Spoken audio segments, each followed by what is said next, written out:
오늘 말씀을 바탕으로 은혜 가운데서 강하라, 은혜 가운데서 강하라 라는 제목으로 하나님의 말씀 전하도록 하겠습니다. 사람은 누구나 강한 것을 좋아하죠.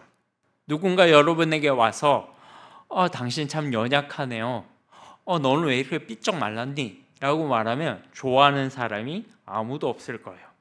실제로 삐쩍 말랐어도 그 말을 듣고 기분 좋은 사람은 없을 겁니다. 직접 다른 사람에게 그 말을 듣는 것은 기분 나쁜 일이죠. 심지어 태생적으로 약하게 태어난 사람들도 강한 것을 좋아하지 약한 것을 좋아하지 않습니다. 아니, 오히려 그런 사람들이, 태생적으로 약하게 태어난 사람들이 강함에 대한 열망이 더 커요. 저는 불의의 사고로 어렸을 때부터 신체적인 약함을 가지게 되었어요. 여러분들 아시는 분 아실 텐데, 그래서 제가 가지지 못한 것들에 대한 동경심이 전 늘 있거든요. 그 중에 가장 대표적인 것이 군대예요, 군대. 최근 몇 년 전까지 TV나 유튜브 같은 콘텐츠들을 많이 하는 것 중에 군에 대한 밀리터리 그런 콘텐츠들이 많더라고요. 진짜 사나이, 가짜 사나이, 강철 부대, 이런 등등 군대 콘텐츠 그런 프로들을 제가 거의 다 본 것 같아요. 제가 종종 유튜브를 보는 콘텐츠 목록 중에서도 밀리터리에 관한 영상들이 꽤 있거든요. 저는 지금도 하나님께서 저에게 남들과 똑같은 그런 운동 능력을 주시면 꼭 하고 싶은 것이 장교예요, 장교. 물론 그럴 일 없겠지만 한번 그런 꿈을 꿔보는 거예요. 어쨌든 강함을 추구하는 것은 인간의 본성이에요. 문제는 인간이 인간적인 방법으로만 강함을 추구하려고 하다 보면 거의 대부분 그것은 왜곡된 방식으로 강함이 나타날 수밖에 없다는 거예요. 조금이라도 자신을 인정하지 않는 사람들에게 저주에 가까운 독서를 내뱉는다든가 혹은 폭력적이고 매우 권위적인 방식으로 강함을 사용하려고 하는 거죠. 그렇다면 과연 우리 그리스도인들에게 있어서 강하다라는 이 말에 의미하는 것이 뭘까요? 또 이 강함이라는 것은 어디로부터 오며 우리가 어떤 방식으로 이 강함을 사용해야 되는 걸까요? 오늘 그것을 한번 말씀을 통해서 살펴보도록 하겠습니다. 오늘 본문 1절 말씀을 한번 볼까요? 1절 말씀 같이 읽겠습니다. 시작. 내 아들아, 그러므로 너는 그리스도 예수 안에 있는 은혜 가운데서 강하고. 바울은 디모데를 향해서 내 아들아 라고 아주 사랑스럽고 친근하게 부르고 있습니다. 바울에게 있어서 디모데는 육신으로 낳은 아들은 아니지만 영적으로 낳은 자식이죠. 학자들에 따르면 바울은 13권의 총 27권의 신약 성경 가운데 13권의 신약 성경을 썼는데 그 중에서 디모데 후서는 바울이 가장 마지막에 쓴 서신으로 알려져 있습니다. 바울이 어떻게 죽었죠? 복음을 전하다가 로마 감옥에서 순교했습니다. 그래서 디모데에게 디모데 후서의 전체 주제를 이야기하자면 복음과 함께 고난을 받으라, 이것이 바로 디모데 후서의 전체 주제라고 할 수 있어요. 1장 8절 말씀을 한번 읽어볼까요? 1장 8절 말씀 같이 읽겠습니다. 시작. 그러므로 너는 내가 우리 주를 증언함과 또는 주를 위하여 갇힌 자 된 나를 부끄러워하지 말고 오직 하나님의 능력을 따라 복음과 함께 고난을 받으라. 뭐와 함께 고난을 받으라고요? 복음과 함께 고난을 받으라. 바울은 디모데를 내 아들이라고 부를 정도로 각별히 아끼고 사랑했습니다. 그런데 이렇게 사랑하는 아들에게 고난을 받으라라고 말하는 것은 좀 가혹하지 않습니까? 저라면 이렇게 말할 것 같아요. 내 아들아, 고난은 다른 사람들이 받을 테니까 너는 좀 빠져 있어라. 내 아들아, 고난은 다른 사람에게 하나님께서 허락하실 테니까 너는 나대지 말고 숨어 있어라. 이런 식으로 자식을 사랑하는 그런 표현을 하게 할 것 같아요. 그런데 고난을 이겨내는 능력이 사람들에게 만약에 있다면 누구나 고난을 피하고 싶을 거예요. 내 능력으로 고난을 피할 수만 있다면 누구나 피하고 싶지, 이 고난을 자발적으로 겪는 사람들은 아무도 없겠죠. 고난은 누구나 두려움의 대상이기 때문입니다. 그래서 바울은 단서를 달아주는 거예요. 복음과 함께 고난을 받으라. 여기에는 디모데, 네가 복음의 능력을 신뢰한다면 고난을 이겨낼 거야 라는 전제가 깔려 있는 말입니다. 네 힘이 아니라 복음과 함께 고난을 받는다면 그 고난은 너를 약하게 하는 것이 아니라 너를 강하게 하고 담대하게 만들고 더 성숙하게 만들 거야 라는 것이 깔려 있어요. 오늘 본문에 나오는 강하다라는 말도 마찬가지예요. 강하라. 이 강함은 세상적인 강함이 아니에요. 여러분들이 세상적으로 누군가 저 사람은 진짜 강한 사람이야 라고 했을 때 얼른 떠오르는 게 있죠. 되게 힘이 세다든가 아니면 돈이 많다든가 학벌이 높다든가 인맥이 여러 군데 펼쳐져 있다든가 같은 것들을 보면 저 사람은 참 강하다라고 생각할 거예요. 그게 세상적인 강함이에요. 세상 사람들이 추구하는 강함의 방식입니다. 세상 사람들에게 이런 것들을 사용해서 내가 강한 사람이야 라는 걸 증명하라라고 말하지 않습니다. 바울은 오히려 복음과 함께 고난을 받음으로 네가 강하다는 것을 드러내라 라고 말하고 있어요. 그리스도 예수 안에 있는 은혜 가운데서 강하라 라고 말합니다. 사실 헬라어 성경으로 보면요, 이 강하라라고 하는 말 자체가 수동 명령형으로 되어 있어요.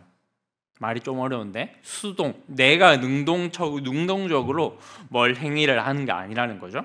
이 헬라어로 보면 이 강하라는 표현이 엔 뒤나무라는 표현을 쓰고 있는데, 이 말의 원래 의미는 능력이 부여되다라는 수동적인 의미입니다. 내가 능력을 취하는 게 아니라 능력이 위로부터 부어지는 거예요. 능력이 부어지다, 능력이 부여되다, 이런 의미가 바로 엔 뒤나무, 강하라, 이런 의미입니다. 사랑하는 여러분, 성경이 말하는 강함의 의미는 능동태가 아니에요. 내가 좋은 학벌을 가져야, 좋은 직장에 들어가야, 돈을 많이 벌어야, 헌금을 많이 해야 하나님께 영광이 되는 것이 아닙니다. 그리스도인은 내가 가진 가능성을 근거로 강하게 되기 위해 노력하는 사람들이 아니라는 것을 꼭 기억하시기를 바랍니다. 은혜 안에 거하십시오. 그러면 위로부터 오는 능력이, 그 은혜의 능력이 여러분들을 강하게 할 것입니다. 여러분들이 가진 재능, 나이, 신분, 학벌, 집안, 배경 이런 것과 상관없이 그 은혜가 여러분들을 강하게 만들 것입니다. 그것이 하나님의 약속입니다. 사랑하는 여러분, 여러분은 그리스도 예수 안에 있습니까? 그렇다면 결코 약해서는 안 돼요. 그리스도 안에 있는 사람들은 결코 약해서는 안 돼요. 강해야 됩니다. 오늘 여기에 나오신 분들이 대부분 권사님들, 장로님들인데 연세가 많으실 거예요. 상관없어요. 약해서는 안 돼요. 강해야 됩니다. 권사님들도 강하셔야 돼요. 장로님들은 더 말할 필요 없죠. 강하셔야 돼요. 영적으로 강해야 됩니다. 왜 이렇게 강해야 된다라고 말하죠? 좀 편하게 살면 안 됩니까? 우리가 강해야 되는 이유는 분명합니다. 바로 공중 권세 잡은 원수 사탄이 너무나도 강하기 때문이에요. 그가 우리를 호시탐탐 노리고 있기 때문입니다. 그래서 베드로 사도는 베드로전서 5장 8절 9절에서 이렇게 말씀하고 있습니다.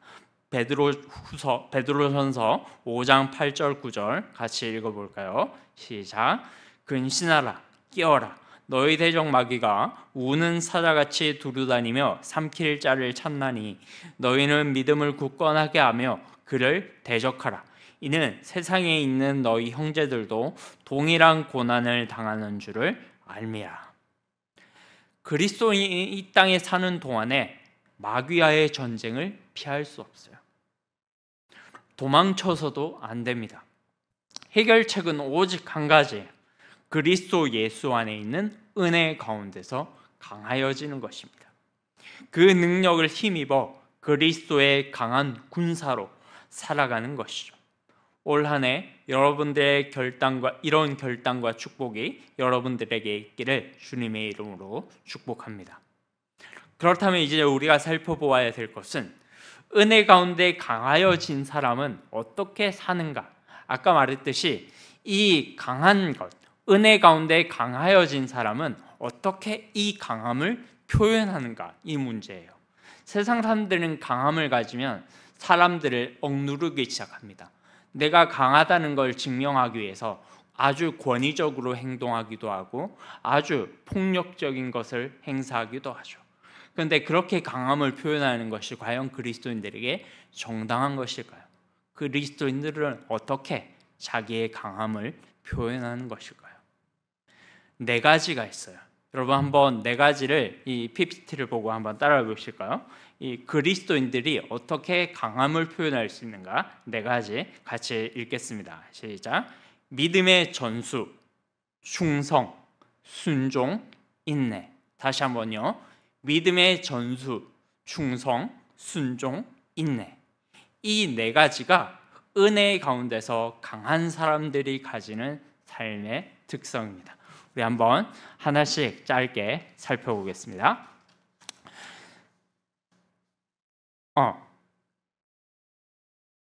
우리 2절 말씀 한번 읽어볼까요? 2절 말씀 같이 한번 읽겠습니다. 시작. 또 내가 많은 증인 앞에서 내게 들은 바를 충성된 사람들에게 부탁하라. 그들이 또 다른 사람들을 가르칠 수 있으리라. 사랑하는 여러분, 주님의 교회는 결코 혼자 힘으로 세워지는 것이 아니죠. 목회자 한 사람의 개인의 역량과 은사는 물론 중요합니다. 필요하죠. 그러나 그것이 전부라고 생각하시면 안 됩니다. 그렇게 생각하는 것은 목회자 개인에게도 좋지 않고 교회 공동체 안에도 좋지 않습니다. 하나님께서는 어린아이에서부터 노년에 이르기까지 모든 성도들이 그리스도의 몸을 세우는 각 지체로 불러주셨어요. 그리고 각각 은사를 나누어 주셔서 이 몸이 고르게 자랄 수 있도록 하셨습니다. 그래서 목회자는 아무리 개인의 능력이 출중하더라도 자기 혼자서 교회를 세울 수 없다는 것을 인정하고 이 성도들에게 다양한 은사를 가진 성도들에게 필요한 각 부분의 일을 맡기는 것이 굉장히 중요합니다. 평신도들이 그래서 각 마을의 목장도 섬기고 교육부서의 교사 직분도 받는 것이죠. 목사 한 사람에게 의존하는 교회가 아니라 여러분 한 사람 한 사람이 복음 안에서 잘 훈련되고 바르게 세워져서 이 복음의 부요함이 다음 세대에 잘 계승될 수 있도록 중추적인 역할을 할 때 비로소 그런 교회가 주님이 기뻐하시는 교회가 되는 줄로 믿습니다. 그리고 나머지 세 개가 뭐라고 했죠? 충성, 순종, 인내라고 했어요. 이 세 가지는 3절부터 6절에 나와 있는 세 가지 비유와 관련이 있어요. 바울이 3절부터 6절까지 영적으로 강한 사람들의 특징이 무엇인지를 세 가지 비유를 통해서 설명하고 있거든요.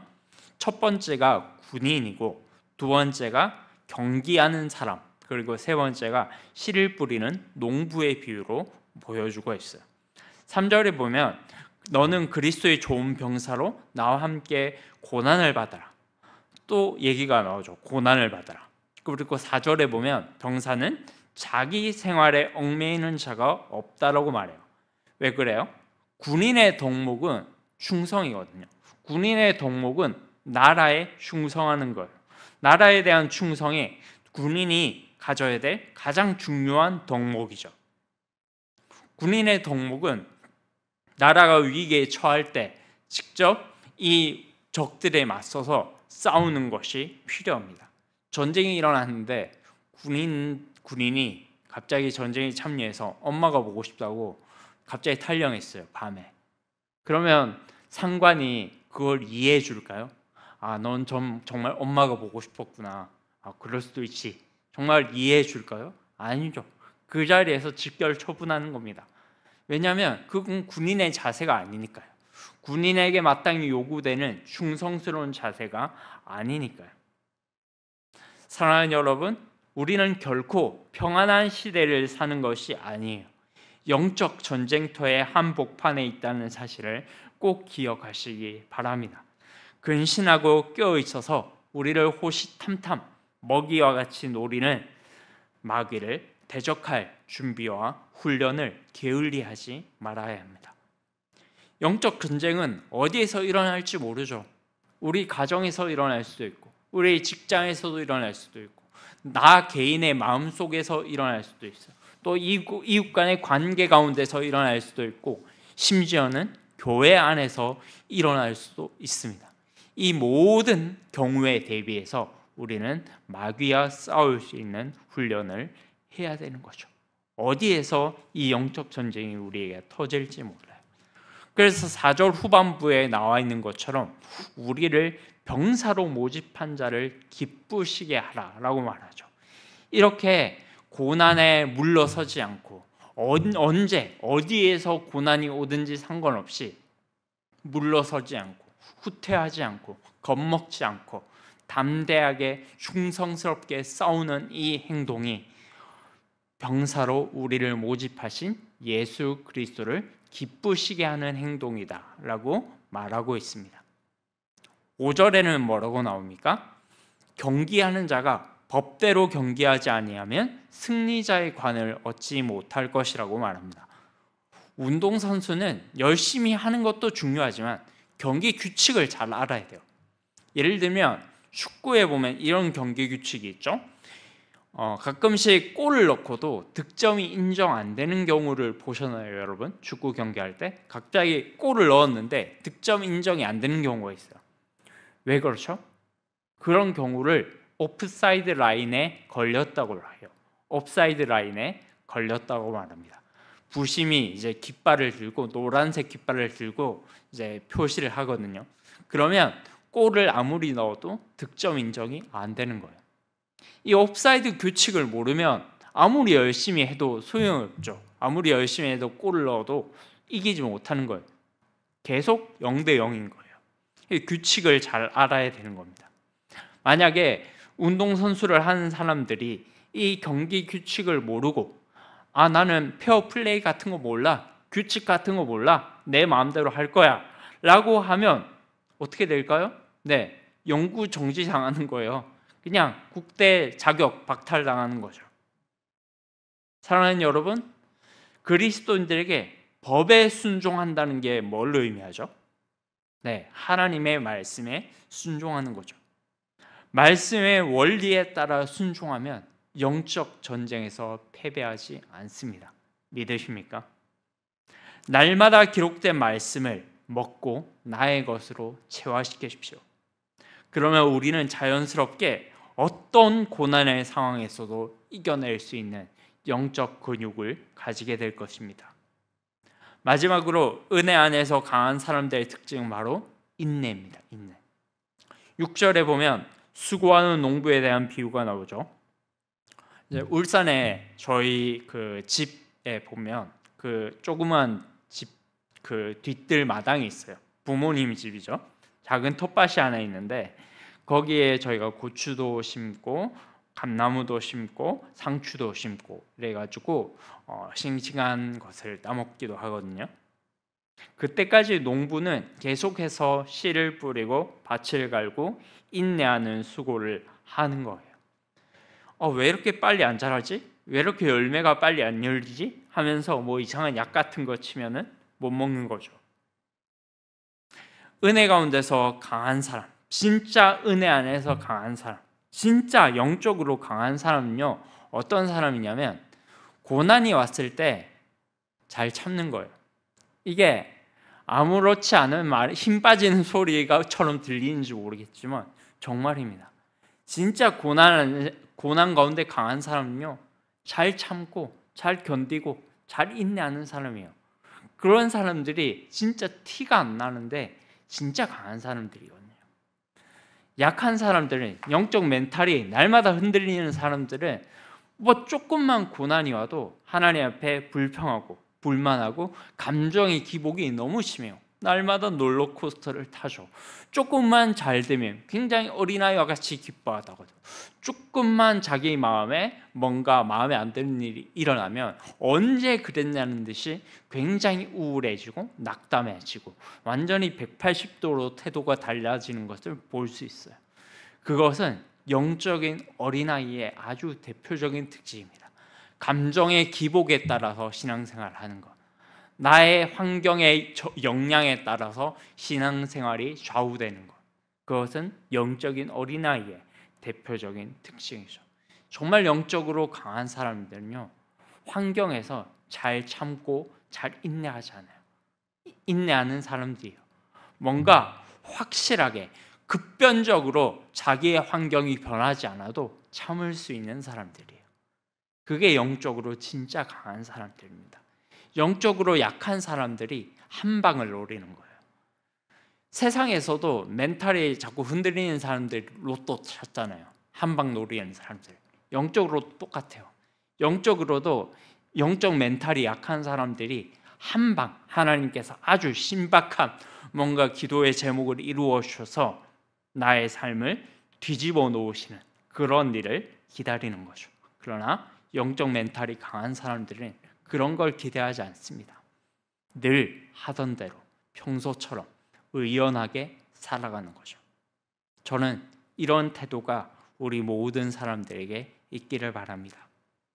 말씀을 맺겠습니다. 사랑하는 여러분, 그리스도 예수 안에서 은혜 가운데 강해지시기를 주님의 이름으로 축복합니다. 우리 스스로의 힘으로 강해지는 게 아니라 위로부터 오는 하늘의 능력이 우리를 강하게 하심을 믿으시기를 바랍니다. 누가 은혜 가운데 강한 자들입니까? 하나님 나라를 위한 군사로서 충성하고 주의 말씀에 순종하며 우리의 삶의 현실을 묵묵히 인내함으로 견디는 사람들입니다. 그런 사람들이 진짜 강한 사람들이에요.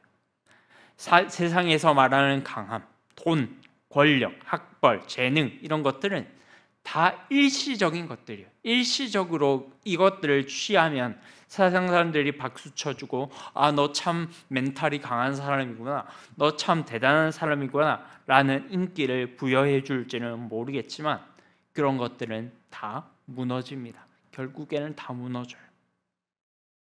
여러분 두렵습니까? 여전히 마귀를 어떻게 이길지 염려하십니까?